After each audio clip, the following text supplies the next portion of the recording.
네, 저는 예배를 드리러 올 때마다 꼭 이 휴대폰을 매너 모드 혹은 무음으로 꼭 바꾸고 옵니다. 그리고 교회 문을 나갈 때 꼭 다시 원상복귀를 시킵니다. 문제는 이 핸드폰만, 이 휴대폰만 원상복귀를 시켜야 하는데 제 삶도 그럴 때가 많이 있는 것입니다. 교회 들어오기 전까지 전화로 누군가와 다투면서 전화로 오다가도 교회에 들어오면은 휴대폰을 매너 모드로 바꾸듯이 저도 전도사 모드가 됩니다. 그래서 저를 항상 밝게 인사해 주신 사모님들께 환한 미소로 인사를 하고 예배자의 모드로 바뀌는 것이죠. 그리고 문제는 예배가 끝나고 돌아가는 길에 차에 타자마자 이 핸드폰의 매너 모드를 풀게 됩니다. 그리고 동시에 다시 전화를 하는데 제 목소리에는 짜증스러운 목소리와 그런 불평불만의 목소리가 나오면서 매너 모드뿐만 아니라 저의 전도사 모드, 예배 모드도 풀린 경우가 죄송하지만 너무나 많이 있었습니다. 제가 말끔하게 정장을 입고요, 또 머리도 말끔하게 하고 우리 장로님들이나 목사님들과 대화를 할 때는 제가 정말 말투가 제가 봐도 참 젠틀하고 정장합니다. 그러나 제가 모자를 쓰고요, 그리고 캐주얼하게 입고 어디 카센터에 가서 정비사와 말을 할 때는 내 말투가 왜 이러지? 라고 제 복장에 따라서 제 어떤 행색에 따라서 제 말투가 바뀌는 걸 보고 참 반성을 할 때가 많이 있습니다. 즉 어떻게 해서든 이 교회에서는 예배 모드, 전도사 모드로 변신을 하는데 이 교회가 아닌 밖에서는 이 화목한 예배자가 아닌 일반 사람들로 돌아가는 제 모습을 발견하게 되는 것입니다. 이러한 문제는 단연 저만의 문제는 아니라고 생각이 듭니다. 죄송하지만 심지어 목사님들, 목회자들 가정에서도 그리고 장로님들 가정에서도 교회 오는 차 안에서 이렇게 싸움을 다투시다가 교회에 오셔서는 이렇게 괜찮은 척 하시고 또 차에 타자마자 그런 다투는 모습들이 죄송하지만 이 이야기는 모두가 공감할 수 있는 불편한 진실이 아닌가라는 생각을 하게 됩니다. 그렇다면 어떤 것이 바로 예배자의 모드일까요? 골로새서 1장 20절 말씀을 저희 다 함께 보도록 하겠습니다. 죄송합니다. 오늘 화면이 준비되지 않았습니다. 골로새서 1장 20절을 다 함께 찾아서 보시겠습니다. 제가 낭독하시면 성도님들은 눈으로 함께 낭독해 주시면 감사하겠습니다. 그의 십자가의 피로 화평을 이루사 만물 곧 땅에 있는 것들이나 하늘에 있는 것들을 그로 말미암아 자기와 화목해 되기를 기뻐하심이라. 골로새서 1장 20절 말씀입니다. 레위기 3장과 7장에서 바로 이 화목제에 대한 예물과 그리고 규례에 대해서 나옵니다. 이 레위기는요, 구약의 복음서라고 말하는 그런 아주 핵심적인 성경책입니다. 구약의 중심이라고 말할 수 있는 부분이죠. 그 포인트는 바로 거룩이라는 것에 있습니다. 아마도 오늘날 현대인들이 내가 올 한 해 성경 통독을 해봐야지 라고 새해 굳게 또 마음 먹으실 거잖아요. 그렇게 마음을 먹고도 그것을 포기하게 만드는 첫 장이 레위기라고 많이들 말합니다. 그만큼 현대인들에게서 거룩이라는 그런 의미가 아마 많은 거부감을 들게 하고 어렵게 하는지는 모르겠습니다. 이 레위기라는 책의 시작을 보면은 제사 문제가 나옵니다. 제사는 번제, 소제, 화목제, 그리고 속죄제, 속건제 이렇게 5가지로 나옵니다. 성도님들 10계명에서 가장 중요하다고 하는 계명이 몇째 계명인지 혹시 다들 알고 계시죠? 네, 넷째 계명입니다. 가장 길기도 하고 가운데 있기 때문입니다.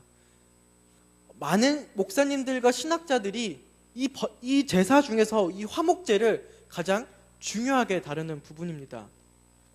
이 화목제는 하나님과의 관계뿐만 아니라 우리 인간들과의 관계에서도 아주 중요한 역할을 하고 있기 때문입니다. 로마서 3장 25절에 예수님께서 화목제물이 되셨다 라고 하는 그 부분은 아주 중요한 의미가 있는 부분입니다. 저희는 하나님의 명령을 따라서 그 옛날 야곱과 그의 외삼촌 라반과 같은 예배자가 되기를 간절히 바랍니다. 이 야곱이 20년 타향 생활을 하게 됩니다. 이 야곱이 그 고향으로부터 쫓겨나서 그 아버지로부터 너는 밧단 아람 하란의 집에 가서 그의 아내를 구하라라는 그런 축복을 받고 떠나게 되었어요.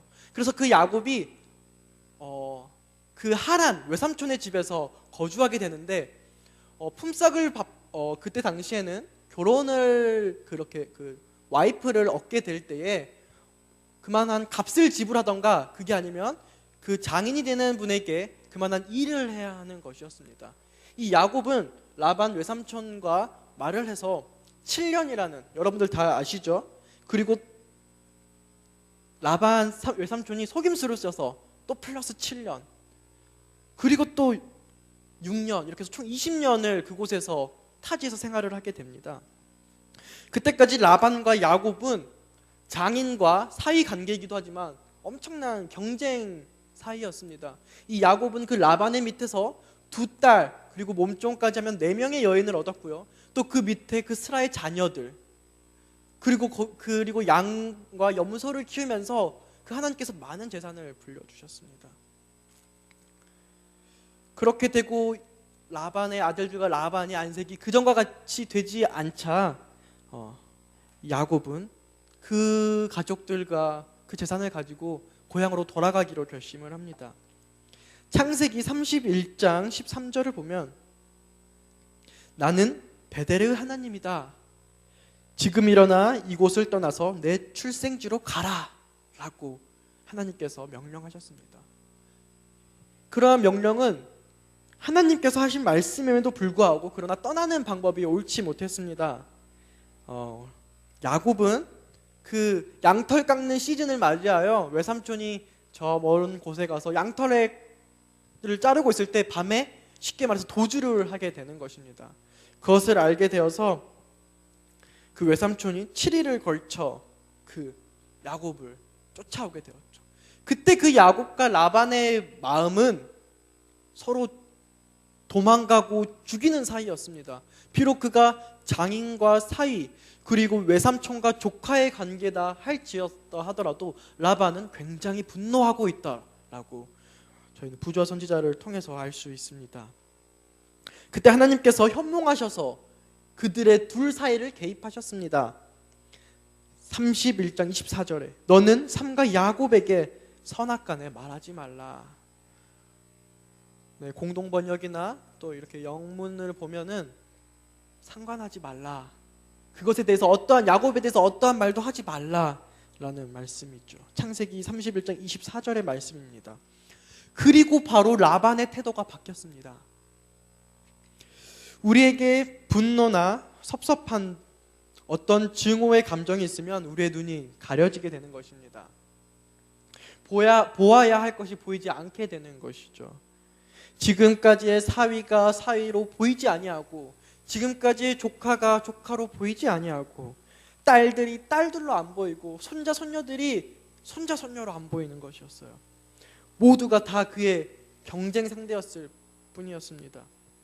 그런데 하나님을 만난 라반은 어떻게 변했죠? 네, 완벽하게 달라졌습니다. 창세기 31장 43절 말씀입니다. 라반이 야곱에게 대답하여 이르되 딸들을 내 딸들이요 자식들은 내 자식이요 양떼는 내 양떼요 내가 보는 것은 다 내 것이라 내가 오늘날 내 딸들과 그들의 낳은 자식들에게 어찌할 수 있으랴 라고 라반이 정말 태도가 바뀌어져서 말했습니다. 주님을 만난 그리고 주님의 뜻을 따른 라반은 그 가려졌던 눈이 그 가족이라는 것이 보이기 시작한 것이었습니다. 지금까지 20년이라는 세월 동안 사랑하는 식구가 경쟁 대상이고 또 이용의 대상이어서 서로 미워하고 시기하고 질투하였습니다. 그런데 주님께서 개입하시니까, 예수님께서 화목제물이 되시니까, 하나님과의 관계가 회복되니까 그들, 인간과의 관계, 그리고 야곱과 라반의 관계가 회복되는 것이었습니다.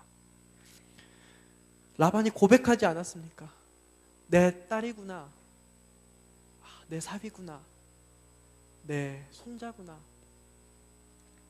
비로소 하나님과의 관계뿐만 아니라 인간관계의 회복이 되고 화해가 되는 것입니다. 저는 개인적으로 이 연말이 또 한 해를 돌아보며 화해의 달이라고도 생각이 듭니다. 내년 사업을 계획하시면서 혹은 여러한 일들로 불편한 관계가 혹 계십니까? 하나님과의 관계를 회복하시고 하나님께서 개입하신다면,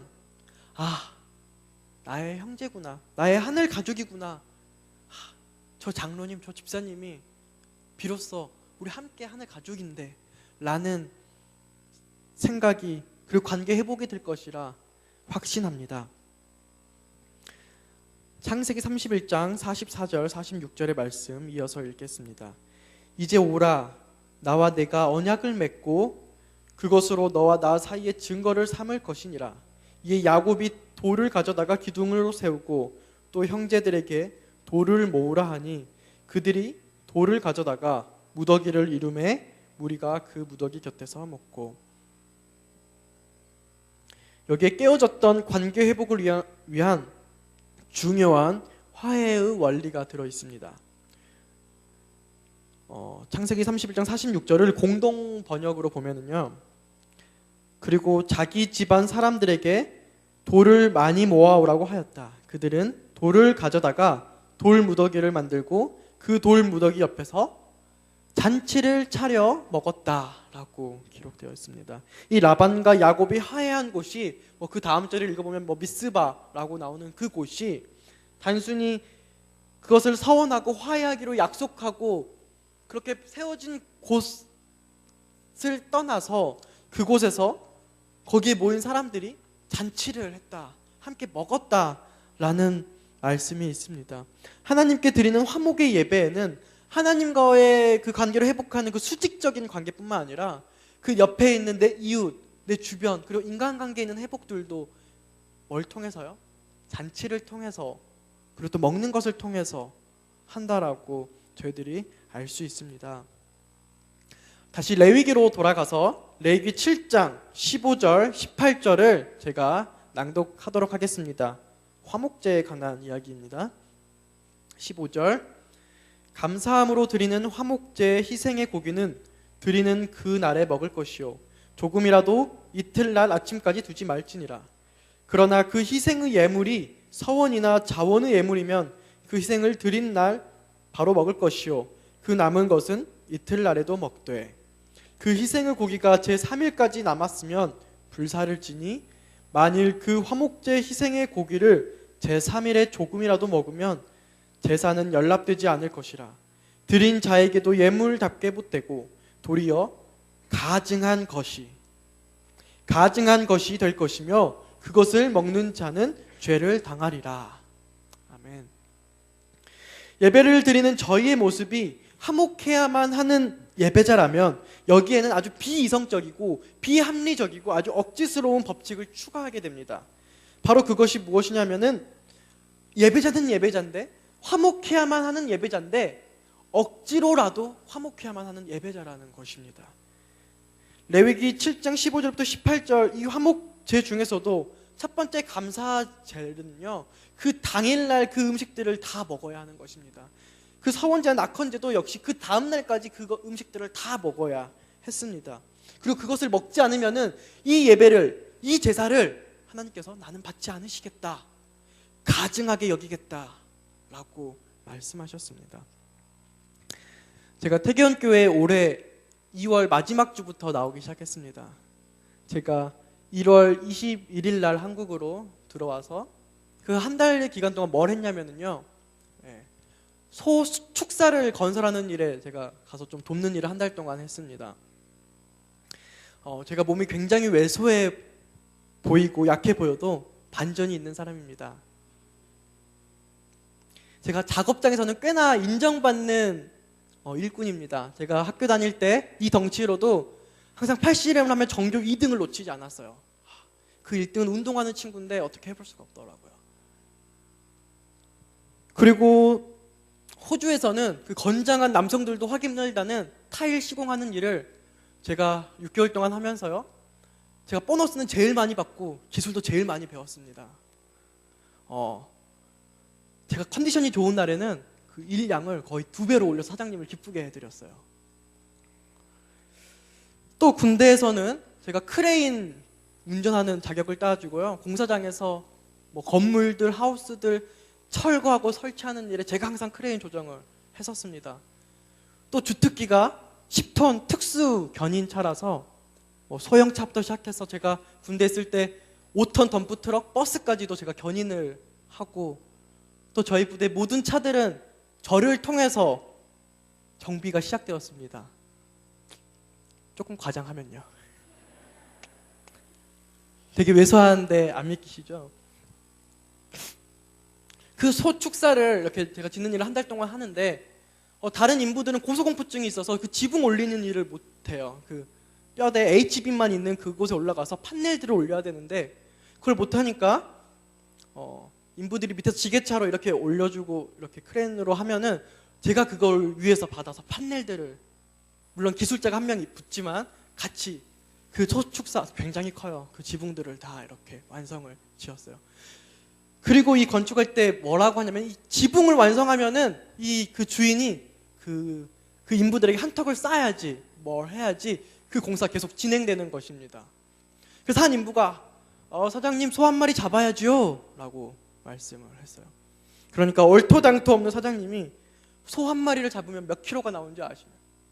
여러분 몇 킬로가 나오실 것 같아요? 잘 아십니까? 저도 잘 몰랐었는데, 저는 워낙 한 번씩 경사 있으면 장난으로 소 한 마리 잡아야지, 소 한 마리 잡아야지 해서 한 마리 잡으면 친척들이 먹을 정도인 줄 알았습니다.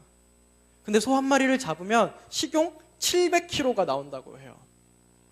제가 그렇게 들었는데, 이게 설교 준비를 하기 위해서 제가 조금 더 정보를 찾아보니까 이 700kg 중에 머리와 가죽과 팔다리, 내장을 빼면은 56%가 남아서 한 420kg 정도 식용 고기가 나온다고 합니다. 또 거기서 이제 발골 작업을 하는 거죠. 사실 저희들 갈비 이렇게 시중에 판매하면 뼈 그램이 들어가 있지만 인심을 써서 뼈를 다 제거해서 정말 먹을 수 있는 살을 어떤 분이 기사에 올려주셨는데 280kg 정도가 한 소에서 나온다고 해요. 보통 여러분 성도님들 고깃집에 안 가시겠지만 소고기집 가시면 1인분이 180g입니다. 140g인데도 있고요.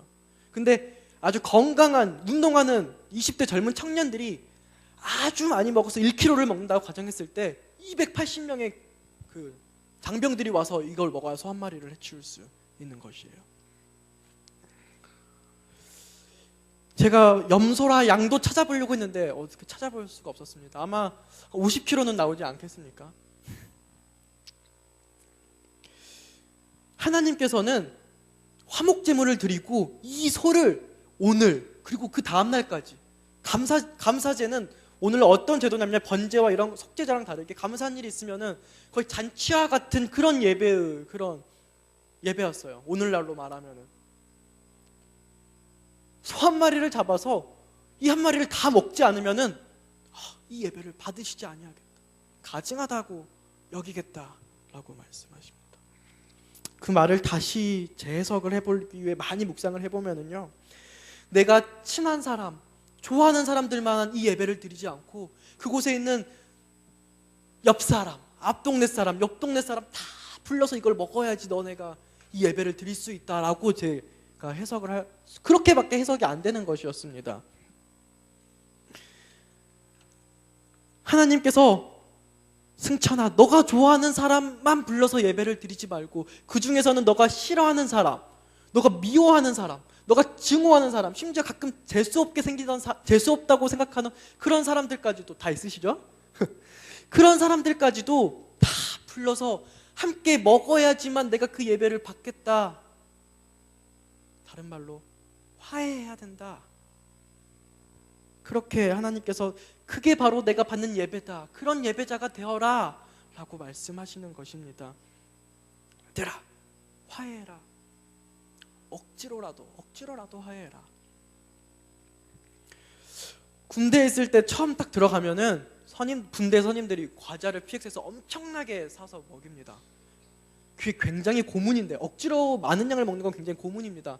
그러나 이게 잔치가 되는 경우는 우리 군대 사람이 아니라 갑자기 이 분대 분들로 불러, 저 분대도 불러, 저 분대도 불러 라고 해서 같이 먹으면 그게 잔치가 되고 화목이 되고 평화가 이루어져요. 하나님께서 그러한 그 속성을 이 예배 저희들로부터 원하지 않았나라는 생각이 듭니다. 하나님의 속성 중에 억지로라고요? 말도 안 되지 않습니까? 자유의지를 주장하신 하나님께서 억지로라고요. 저는 어렸을 때 아버지께 틈만 나면 듣던 말이 있습니다. 제가 뭐 하고 싶은 게 있을 때면은 아버지께서 꼭 너 하고 싶은 거 해, 좋아. 대신 독립해야 돼. 집도 너가 알아서 구하고 밥도 알아서 너가 해결하고 학비도 알아서 하게 하면 그래, 너 하고 싶은 거 마음대로 하게 해줄게. 아빠는 참 민주적이야, 그치? 이게 어떻게 자유를 주는 거고, 제 머릿속에는 그건 억지였습니다. 억지로라도 하게 되는 것이었어요. 하나님께서는요, 너가 내 예배자가 안 되는 자유의지는 주실지 몰라도 주님의 자녀들이 나를 예배하고 싶고 예배를 하겠다라고 하면은 이렇게 억지로 화해하라라고, 예배하라라고 오늘 이 시간 저와 여러분에게 강권하고 계십니다. 어렸을 때 친구들 혹은 동생들과 자주 싸우는 일이 있습니다. 그때마다 부모님이나 선생님들이 주로 쓰는 유치한 방법이 있죠. 너 아무개 딱 서. 서로 미안해 한마디씩 해. 쭈뼛쭈뼛. 합니다. 미안해. 서로 악수해.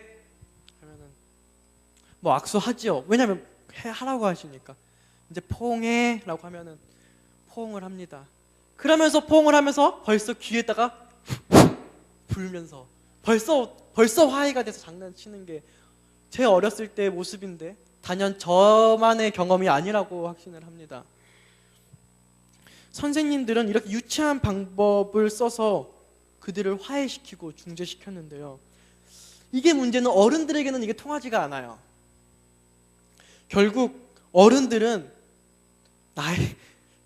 나이가 드시고 또 자존심도 조금씩 하나씩 더 축적되시면서 이게 화해가 보통 쉬운 일이 아닙니다. 보니까 저희 할머니를 봐도 그래요.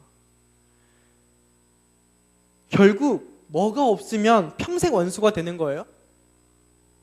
중재해주는 사람이 없으면 금방 화해할 사이도 죽을 때까지 원수가 되는 거예요. 심지어 나이가 더 들고 들으면 중재를 해줘도 이게 정말 쉽지가 않아요. 그런데 우리의 인생을 끝까지 관여해 주시는 하나님을 바라보며 이 예배 시간에, 이 예배자로 사는 저희들의 이 세상 속의 삶 속에서 하나님이 저희들의 삶에 관여해 주시고 중재해 주신다면은 저희가 나이가 100세를 먹어도 110세를 먹어도 화해가 가능하다라고 하는 것입니다. 그게 바로 그리스도인 그리고 하나님께 예배하는 사람들이라고 하는 것입니다. 꼭 교회 사람들이 아니라 세상 사람들에게도 화해를 해야 합니다. 그리고 나와야죠. 이 고기를 다 먹어야 된다 그랬다니까요. 그러려면은 우리 지파 사람들이 아니라 다른 지파 그리고 심지어 뭐 다른 종교를 가진 사람도 다 불러야지만 가능합니다. 썩 마음에 가지 않지라도 억지로 시작해야 될 부분이 바로 이 부분입니다. 화목제물이라는 말이 본교에서 나오는 주석에 의하면은 이 원어를 해석할 만한 영단어를 어떻게 찾을 수가 없다라고 합니다.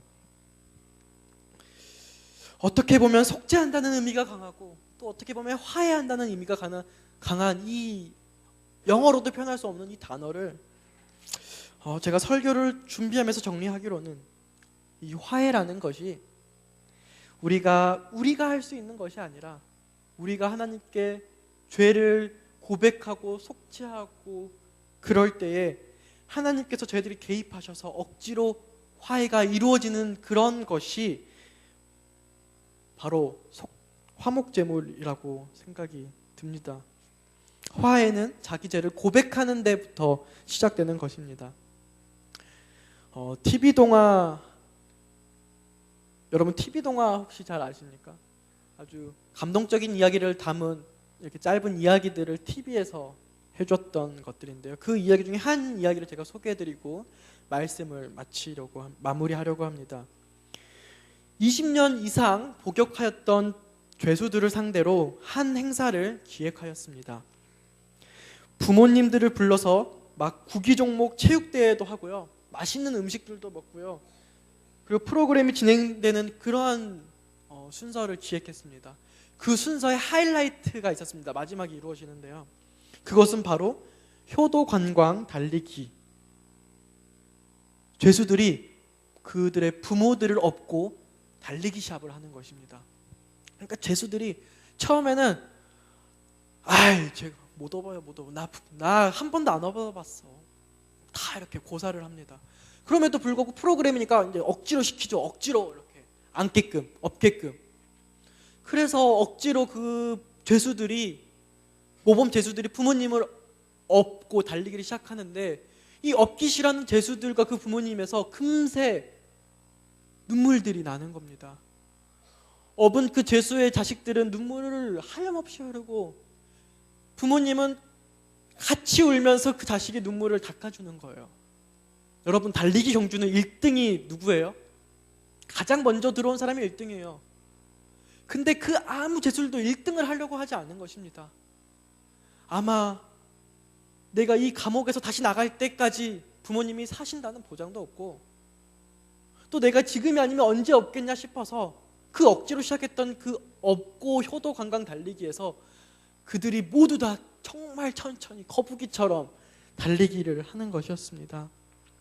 끝내는 엉엉 소리를 울면서 그 달리기는 마쳐지었습니다. 아주 진한 감동이 있는 이야기죠. 어쩌면 그들은 아직도 많이 남은 복역 기간과 어쩌면 금방 돌아갈 날이 얼마 남지 않은 부모들을 두고 애잔한 마음을 가지고 또 과거를 후회하면서 그리고 화해의 마음을 갖지 않았을까 싶습니다. 그런데 그것을 기획한 교도관에는 바로 그것이 의도된 감동이 있었습니다. 이 교도관은요, 이렇게 해서 이런 감동을 갖게 하려고 의도한 기획이었습니다. 사랑하는 성도 여러분, 저희들의 하나님도 저희들에게 의도하신 예배가 있다는 것을 아시기 간절히 바랍니다. 우리들의 예배가 그래야 되지 않겠습니까? 지금 드리는 이 예배가, 그리고 이 예배당에서 돌아가서도 저희들의 삶 속에서 예배자로서 사는 저희들의 삶 속에 그러한 감동은 있어야 되지 않겠습니까? 하나님은 어찌나 우리의 본성을 잘 아시는지 이것을 자발적으로 하게 놔두시지 않았습니다. 화목하지 않으면 어색해지는 기간이 참 길어집니다. 어색해지는 기간이 길어지면 무관심하게 되죠. 그래서 하나님께서는 그 큰 소를 잡게 해놓고 그것을 하루 만에 다 먹어라. 그 다음날까지는 꼭 다 먹어라. 안 그러면 그걸 불살라버리고 가증하게 여기겠다. 너희들에게는 죄가 가득할 것이다. 하나님은 오늘 저희들의 마음속에 내가 이 사람과 화해를 해야지. 내가 하나님께서 죄를 고백함으로써 그 회개의 그 순간을 다음 주에 해야겠다. 아니면 내가 조금 있다가 해야겠다. 라고 마음이 드실 걸 하나님께서 저희들의 본성을 너무나 잘 아셔서 그거를 오늘 하여라 라고 하는 것입니다. 하나님께서 참 너무하십니다. 그 귀한 소를 좀 놔뒀다가 말려서 먹으면 몇 달도 몇 년도 먹을 수 있을 거고 참 유용하게 할 텐데 그것을 그렇게 하십니까? 참으로 비합리적이십니다. 참으로 비이성적이십니다. 참으로 억지이십니다. 오늘도 저희들은 하나님께 예배드리러 나왔습니다. 하나님, 저희들을 화목하기를 원합니다. 그러한 예배를 드리기를 원합니다. 하실 때 하나님께서 부르짖습니다. 너희들이 지금 화목하지 않으면 소용없다. 너희가 내일 또 내일 모레로 미룰 때 나는 그 예배를 뭐라고요? 가증하게 여길 것이다. 하나님은 저희들을 너무나 잘 아시는 것입니다. 하루만 지나가면 다 잊어버릴 것을 우리들이 화목해야 된다는 것을 저희들의 본성에 맡겨둘 수 없기 때문에 내가 억지로라도 너희들에게 시켜야겠다라고 하는 것이 하나님이 화목제 예배입니다. 그것이 바로 하나님께서 저희들을 참된 예배자로 바라시는 것이에요. 내 중심적인 예배가 내 자아가 아직 살아있는 채로 드리는 예배가 아니라,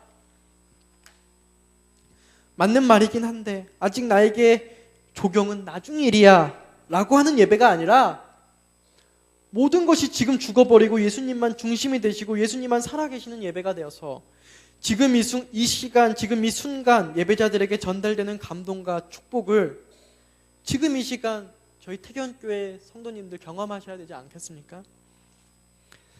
하나님의 말씀이 우리의 마음에 들어왔을 때 우리가 그것을 내일이 되기 전에 행해야 할 것인데 우리가 그것을 못하는 것이에요. 정말 그렇습니다.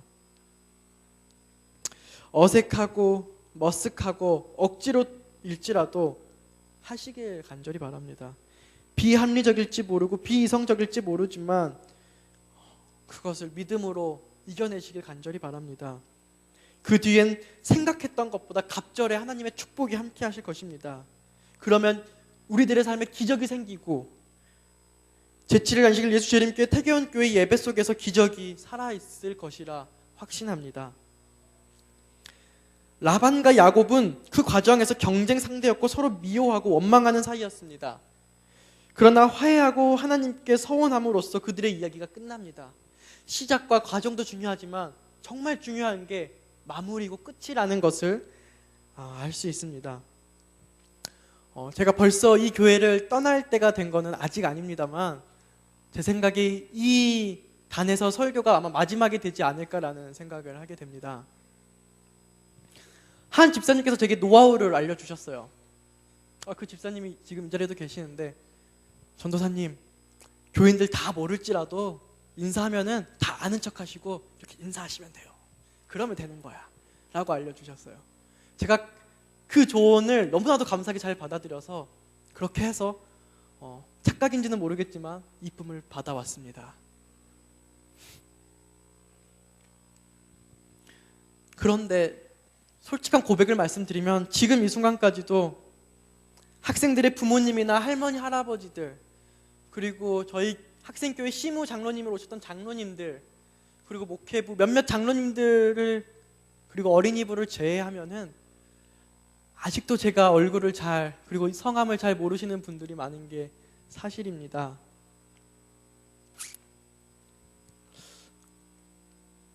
한 번은 제가 서울 삼육병원에 가는데요, 주차를 하게 돼서 들어갔습니다.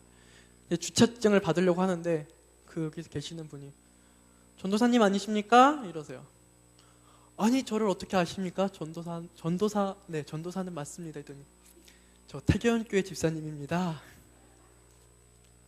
와, 얼마나 제가 어찌해야 될 바를 몰라서 죄송해가지고, 그리고 나올 때 제가 정말 인사를 감사드립니다. 다음부터는 주차 이렇게 말씀하세요, 전도사님이시라고. 제 개인차를 가져갔기 때문에. 또 한 번은 저희 학생들을 데리고 임원 수련회를 가려고 사슴의 동산을 알아보고 있는데, 제가 주변 전도사들한테 전화해서 사슴의 동산 담당하는 장로님이 누구시냐 했더니 누가 번호를 주시더라고요. 김시경 장로님 전화를 드렸습니다. 안녕하세요, 태경교회 전도사입니다. 이렇게 말씀드렸어요. 그리고 한참을 지나 몇 달이 지나고서 알게 됐습니다. 그 김시경 장로님이 저희 태경교회 장로님이셨습니다. 제가 그거를 어떻게 해야 될지 참. 이런 일들이 정말 하라고 하면은 진짜 너무나 많이 있습니다.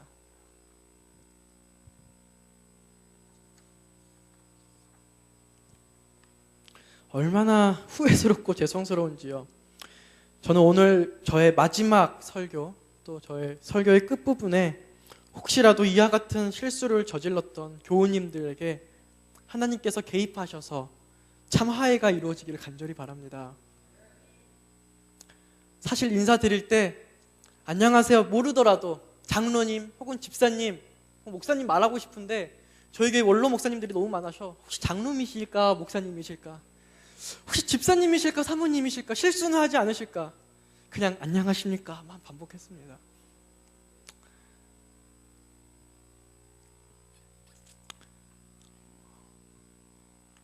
혹시 제가 이 교회 사역을 마치고 제가 다른 학회로 목회를 지원했지만 그래도 이렇게 만나시면은 제가 몰라도 전도사님 제가 태교원교회 누구였습니다. 그때 알고 있습니다. 라고 말해주시면 제가 정말 감사하게 인사드리겠습니다.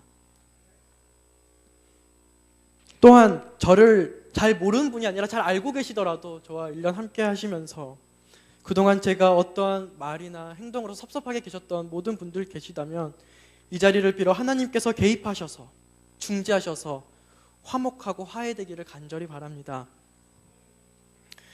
간혹 교회가 끝나고 한참이 지나고 다음 날이 될 때까지도 제가 이 매너 모드 그리고 무음을 풀지 않아서 난처한 경우가 많이 있습니다. 상대방이 굉장히 난처해요. 왜 전화를 해도 안 받냐고. 내가 교회 갈 때 무음을 했는데 그걸 안 풀었다고.